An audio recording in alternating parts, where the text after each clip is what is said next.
I don't know how long the yellow house went on. Longer probably than it should have, as far as, you know, sanitary reasons go.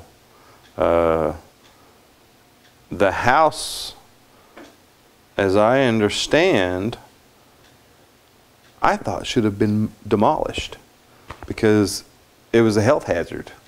And there might have been no telling what was there. There was a squirrel living in the walls for a while, Carl. We have a good theory that Carl migrated or hitchhiked or smuggled himself back with the Dub Miller and the Highway 6 band one night because he just disappeared. He was living in the walls and would come out and eat pizza crust and different things. Stoney LaRue actually fed Carl.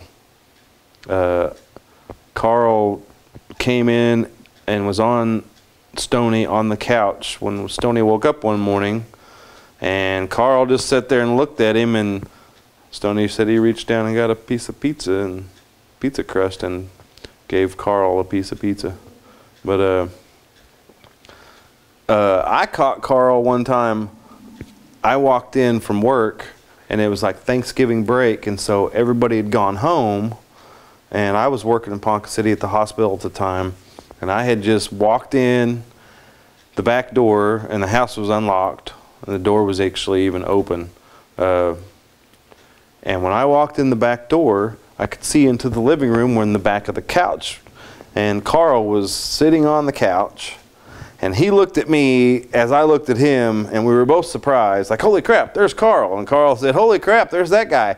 And Carl jumped up and he peed on the couch, and he took off and he ran up the stairs, and I ran up the stairs after him. He went up the stairs into the bathroom, and he ran around a circle, up the sink, up the light, up the ceiling, back down the bathtub and the shower curtain, and came back out through my legs, went all the way back down the stairs into the basement and disappeared.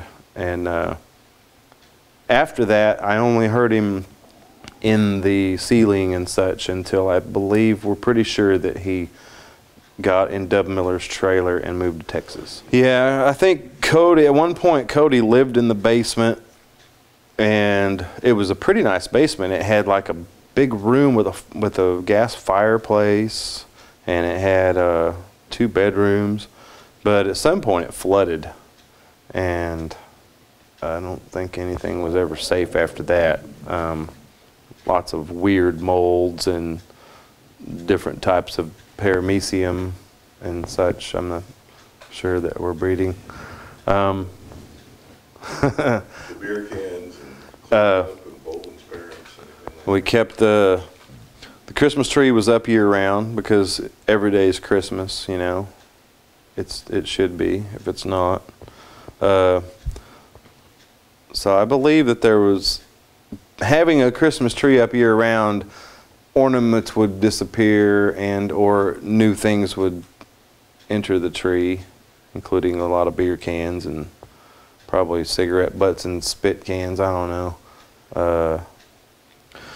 And upon the demise of the yellow house, when we were never there, and nobody really wanted to take responsibility for it because it was behind several months in rent, and nobody was going to get any deposits back. And I'm not even sure that the actual person that lived on the lease hadn't even lived there for several years, possibly. So nobody really knew who to point the finger at as far as the house people went. But I think Boland's parents ended up going up and salvaging anything that was of value. Like there were several guitars and amps and things like that left behind, and probably a lot of clothes and furniture.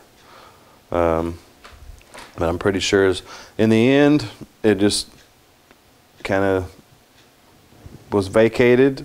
No one was there anymore. I think there might have been pretty much abandoned, and then I believe at this point, instead of demolishing the house, they actually have moved it to another part of town. They actually physically lifted it up and took it over across Washington, or no, across 6th Street maybe, in another neighborhood, and it still exists. Yeah, it was still there. Boland's parents sent a picture at one point of the house in another location. And I mean, they literally jacked up the foundation and trucked it over there, all 2 stories of it.